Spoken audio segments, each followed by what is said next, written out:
Early Dynastic Period in Egypt began in the years 3150 to 2613 BCE.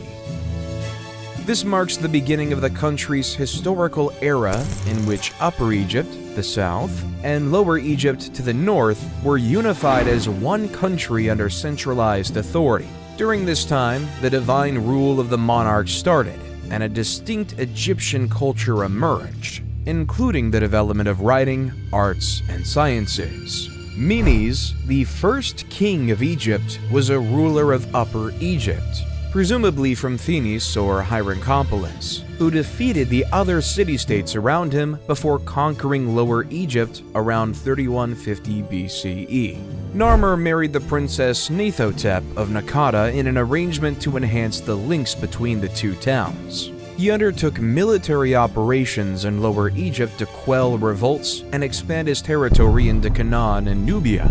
He sponsored massive construction projects, and urbanization developed throughout his reign. Hor-Aha, Narmer's son, is assumed to have succeeded him in 3100 BCE, continuing his father's military expansion and increasing trade. He was notably interested in religion and the concept of the afterlife, and it was under his reign that the Mastaba tomb was built. Hor-Aha was replaced by his son Jur in 3050 BCE, who followed in his father's footsteps. His son Jet, about 3000 BCE, married Princess Mernith and is considered to have taken leadership of the nation after his death. It is uncertain whether she governed as regent for her infant son Den or as queen, but her reign is notable for being the first time a woman is recorded governing in ancient Egypt. Den, about 2990 BCE, is regarded as the greatest monarch of the First Dynasty and reigned for 50 years. His reputation as an efficient monarch stemmed from his economic advances, military conquests, and the stability of his rule, as proven by expensive construction projects and elaborate works of art. Den is the first monarch to be represented wearing the crowns of Upper and Lower Egypt, showing that he ruled over a unified nation. Den was succeeded by two additional monarchs, Enegib and later Semerkhet, both of whom had tough reigns marked by insurgency. The dynasty ended with the Ka's reign, during which his heirs struggled for the throne and were defeated by Hotep Sekemui, who established the Second Dynasty. Internal strife and a lack of, or misunderstanding over, records ruined the Second Dynasty, 2890 to 2670 BCE. None of the Second Dynasty monarchs have reliable dates, and several of the kings' names appear to be repeats of earlier rulers. Hotep Sekemui, which means two powerful ones at peace, is a prime illustration of this issue. Because of his name, it would seem that he came to power after subduing the princes who fought for the throne after Kwa, but his name is inscribed on the entrance to Kwa's tomb, implying that he was the ruler responsible for burying Kwa, and he already had that name before the succession war broke out. Hotep Sekemui is credited with bringing peace to Egypt upon his ascension to the throne, although a brief one. Instability and rebellion marked his reign. Raneb, also known as Nibra, was the first to link his name to that of the gods, and so create a bond between the monarch and the divine. There is no reasonable explanation for Peribsen's decision. Early academics claimed he was the first monotheist who declared Set to be the sole deity, but evidence of his reign's devotion to various gods disproved this. Because his name is only found in Upper Egypt, it's possible that he opted to ally with Set for political reasons, to distinguish himself from the Horus religion of Lower Egypt. For whatever reason, he is regarded as a good monarch because commerce, the economy, religious practice, and the arts all thrived during his reign.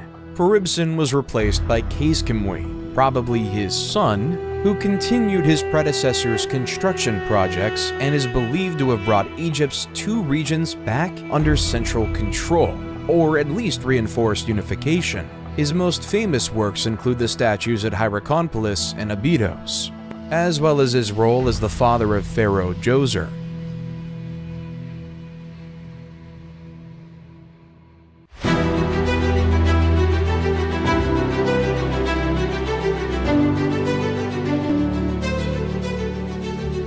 The Egyptian Third Dynasty starts with King Djoser, best known for his step pyramid at Saqqara. Manetho's timeline is hazy on who Sennacht was when he governed in the Third Dynasty, and even his name.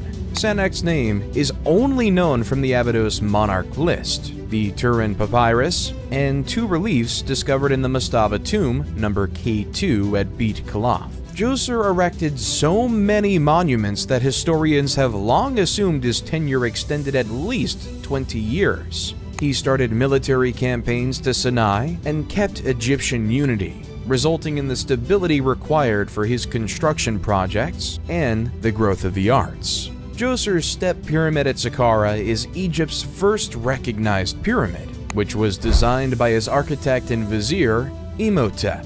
Imhotep was a vizier, sage, architect, astrologer, and chief minister under Djoser, the second pharaoh of Egypt's Third Dynasty, who was later deified and worshipped as the god of medicine in Egypt and Greece, where he was associated with the Greek deity of medicine, Asclepius. He is thought to have designed the step pyramid in Memphis's Saqqara necropolis. This pyramid, which has 6 steps, is the world's oldest surviving stone monument. An inscription carrying his name on a statue of Djoser uncovered near the Saqqara pyramid site attests to Imhotep's high status in Djoser's court. The inscription includes titles such as the leader of the sculptures and the chief of the seers. Historical documents depicting Egyptian society and medicine throughout the Old Kingdom demonstrate that the main magician of the pharaoh's court frequently functioned as the nation's chief physician. The step pyramid started as a basic mastaba monument with a flat top and sloping sides, similar to many previous dynasties' tombs.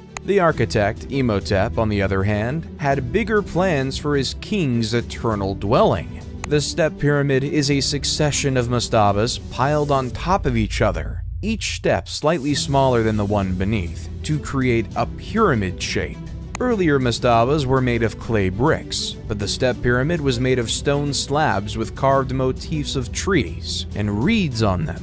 When finished, the step pyramid stood 62 meters tall, making it the tallest building of its period. To deter robbers and secure the king's corpse and burial goods, the real chambers of the tomb were dug beneath the foundation, as a maze of passageways with rooms off the hallways. However, this strategy did not work because the tomb was robbed of all of its valuables, including the king's corpse. In antiquity, only his foot was discovered in the tomb.